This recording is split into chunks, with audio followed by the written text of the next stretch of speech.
मैं हूं अभिषेक मिश्रा और आज की इस वीडियो में हम लोग देखने वाले हैं 12वीं कक्षा की हिंदी को।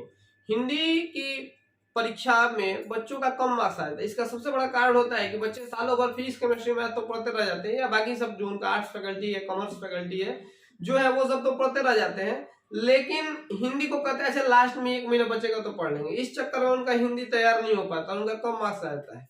आपके पास अभी 1 महीना बचा हुआ है, तो आज की इस वीडियो में हम लोग देखने वाले हैं कि इस 1 महीने में आप अपने तैयारी को कैसे करेंगे कि आप उसमें अच्छा मार्क्स ला सकें, है ना।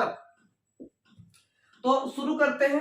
सबसे पहले आपको पता है कि हिंदी 100 मार्क्स का हो गया, पहले 50 मार्क्स के भी हिंदी पूछे जाते थे, लेकिन अभी वैसा नहीं हो रहा है। अभी हिंदी और अंग्रेजी दोनों 100 मार्क्स के होते हैं।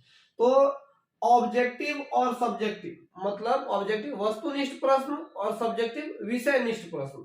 तो वस्तुनिष्ठ प्रश्न 50 मार्क्स के पूछे जाते हैं और विषयनिष्ठ प्रश्न 50 मार्क्स के पूछे जाते हैं। तो वस्तुनिष्ठ के बारे में आपको इतना तो पता होगा कि आपको OMR पर देना होगा, जैसे आप 10th में दिए थे, और 50 मार्क्स में 100 क्वेश्चन पूछे जाएंगे और 50 का जवाब आपको देना पड़ेगा।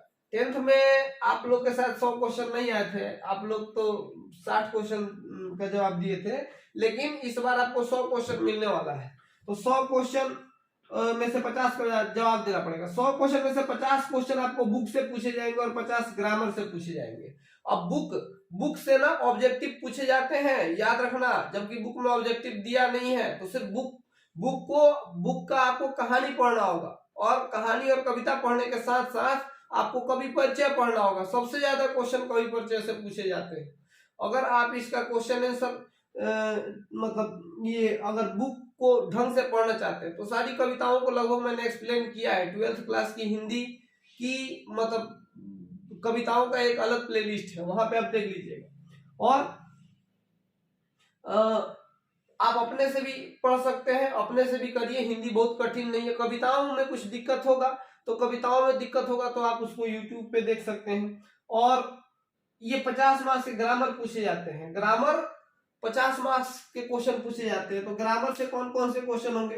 संज्ञा, सर्वनाम, विशेषण, मुहावरा, समास, संधि, अनेक शब्द के एक शब्द, लिंग, कारक, उपसर्ग, प्रत्यय, विलोम शब्द और पर्यायवाची शब्द। ये 13 चैप्टर्स है, 13 टॉपिक्स हैं जिनको आपको पढ़ना है। छोटे छोटे टॉपिक्स हैं। इसमें से अगर आपको कोई बहुत कठिन लगता है तो आप मुझसे बताइएगा, मैं इसका वीडियो भी कर दूंगा, तो आप यहां से कंप्लीट कर लेंगे।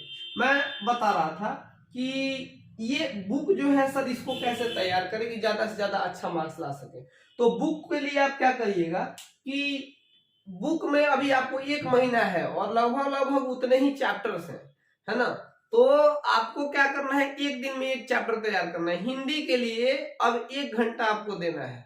अब 1 घंटा हिंदी में आपको रोज पढ़ना है। और उसमें क्या कीजिए, एक दिन में एक ही चैप्टर पढ़िए। ऐसे नहीं हनुमान जी की तरह खोले तो पूरा मतलब पलट दिए एक साथ। आपको करना क्या है कि एक दिन में एक ही चैप्टर को पढ़ना है। एक दिन में एक चैप्टर आप तैयार करिएगा पूरे अच्छे से। उसके बाद तैयार करने के बाद टारगेट का ऑब्जेक्टिव बुक लेकर तैयार कीजिएगा, उससे कितना क्वेश्चन आपसे बन रहा है ना। और उसके बाद क्वेश्चन बैंक उलटिएगा कि उस चैप्टर से कितने क्वेश्चन पूछे गए हैं।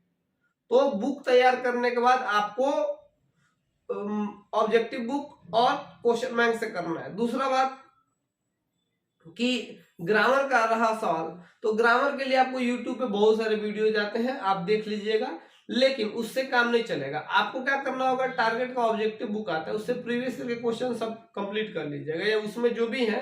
तो पहले यूट्यूब पे वीडियो देखिए किसी का, और उसके बाद आप वहां से मतलब बुक को तैयार करिए, ठीक है। और मतलब क्वेश्चन को तैयार करिए। अगर वो आपसे पूरा का पूरा बन जा रहा है तो ठीक है, क्योंकि यहाँ 50 में 50 मार्क्स लेना बहुत आसान है। बहुत माने सबसे ज्यादा ऑब्जेक्टिव आपको किसी सब्जेक्ट का आसान मिलेगा तो वो हिंदी का मिलने वाला है। बहुत मजा आता है। तो यहाँ से आपको 50 मार्क्स में 50 मार्क्स मैं मान लेता हूँ कि आप ले लेंगे, अगर आप अच्छे छात्र हैं या मैंने जिस तरह बताया उस तरह से वो तैयारी कर रहे हैं, या इससे बेहतर आपके पास कुछ आइडिया है तो वैसे भी तैयारी कर सकते हैं। 17 मार्क्स का व्याकरण। अब ये डिस्क्रिप्टिव की बात कर रहे हैं, मतलब सब्जेक्टिव की। विषयनिष्ठ प्रश्नों की बात कर जिसका आंसर हाथ से लिखना होता है कई शब्दों में। तो 17 मार्क्स के व्याकरण पूछे जाते हैं और किताब से 33 मार्क्स के पूछे जाते हैं। पहले व्याकरण की बात कर रहे थे। 8 मार्क्स का लेख पूछा जाता है। लेख क्या होता है, तो लेख कहते हैं, लेख तो आपको पता ही लेख क्या होता है। तो ये 6 क्वेश्चन पूछे जाएंगे, एक का आंसर देना रहेगा। सर इसको कैसे तैयार करें? देखो इसमें 8 में 8 मिलेगा नहीं आपको, समझ जाओ। लेकिन आपको क्या करना है कि पिछले 5 साल का क्वेश्चन उठाना है या 6-7 साल का क्वेश्चन उठाना है और देखना है सबसे ज्यादा बार पूछा गया टॉपिक कौन सा है। वैसे 5 टॉपिक को चुनना है और 5 को तैयार कर लेना है, वहां से आपको लेख में क्वेश्चन पूछे जाएंगे। अगली बात आते हैं पत्र पे। हमने बताया पत्र 2 तरह के होते हैं, एक आवेदन पत्र और एक मतलब जो किसी के पास भेजा जाता है, जैसे मित्र के पास, बहन के पास, भाई के पास, पिताजी के पास, तो वो सब पत्र होते हैं। आवेदन पत्र जैसे डिप्टी कलेक्टर के पास, वार्ड कमिश्नर के पास, प्रधानाचार्य के पास, तो इस पे आप प्रैक्टिस करिएगा, आवेदन पत्र ही लिखिएगा। आवेदन पत्र बड़ा अच्छा होता है, उसमें आपको 5 में 5 मार्क्स मिल सकते हैं। और ये संक्षेपण है, संक्षेपण में मान लो कि 100 वर्ड में दिया रहेगा तो उसमें 3 से डिवाइड कीजिए, 33 वर्ड में आपको लिख देना है उसी के समरी को, सारांश को। तो ये 2 क्वेश्चन पूछ जाएंगे, जो आपको आसान लगे उस एक का संक्षेपण कर दीजिएगा, ठीक है। तो यहाँ से आप 4 में 3 ले सकते हैं, पत्र में 5 में 4 ले सकते हैं और 8 में 6 ले सकते हैं। 6 4 10 और 3 13 मार्क्स आप यहाँ से ले सकते हैं। अब व्याख्या करने को आता है बाबू, तो व्याख्या करने को 4 को दे। व्याख्या करना क्या होता है सर? व्याख्या करना कहते हैं बाबू कि जैसे आप किताब के किसी एक माने पाठ के बीच का एक लाइन देगा, कहेगा कि इसका भाव स्पष्ट करें, है ना। तो ये 4 क्वेश्चन पूछे जाते हैं। 2 क्वेश्चन कहानी से रहेंगे, 2 क्वेश्चन कविताओं से रहेंगे, जिसमें से किसी भी 2 का आपको जवाब देना रहेगा, व्याख्या करना रहेगा।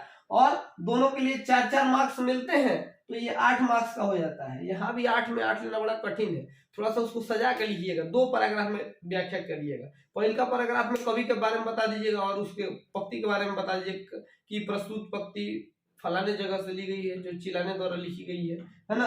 ये मतलब आप व्याख्या कर दीजिएगा। और उसके बाद पैराग्राफ चेंज करके प्रस्तुत पंक्ति के माध्यम से कवि ये कहना चाहते हैं, लेखक ये कहना चाहते हैं, ठीक है। तो ये एक बार में कवि के बारे में बता दीजिए, उपपत्ति का और उसकी कविता के बारे में कि हाँ उपपत्ति कहाँ से ली गई है। दूसरे पैराग्राफ में आप उस पंक्ति को एक्सप्लेन कर दीजिएगा, वो कवि उससे कहना क्या चाहते हैं। तो यहाँ आपको 6 मार्क्स तो मिल ही सकते हैं। लघुत्तरीय में आपसे 10 प्रश्न पूछे जाएंगे, 5 का जवाब देना रहेगा। प्रत्येक प्रश्न 2 मार्क्स के रहेंगे। तो यहाँ 10 में आप 10 भी ले सकते हैं, मैं 8 ही काउंट करता हूँ, मैं बड़ा कम काउंट करता हूँ। और दीर्घोत्तरीय में 15 मार्क्स के क्वेश्चन रहते हैं, 6 क्वेश्चन में से 3 का जवाब देना होगा। प्रत्येक प्रश्न जो होंगे वो 5 मार्क्स के रहेंगे। तो आपको करना क्या होगा, यहाँ 15 में आप 12 ले सकते हैं, है ना। 4-4 नंबर को ले सकते हैं इजीली। तो 12 और 8 20 और 6 26 हो गया। अब जोड़ देते हैं तीनों को, ये 9 और ये 8 आएगा। 89 नंबर आप ला सकते हैं, मतलब 89 90 91 92। अगर आप बहुत अच्छे छात्र हैं तो आप 95 से ज्यादा ला सकते हैं, लेकिन 89 तो सामान्य छात्र भी ला लेते हैं, इसमें ये कोई बड़ी बात नहीं है, ठीक है। तो हिंदी में आपको सबसे ज्यादा मार्क्स मिलने वाला है। आज के इस वीडियो में बस इतना ही। Thank you.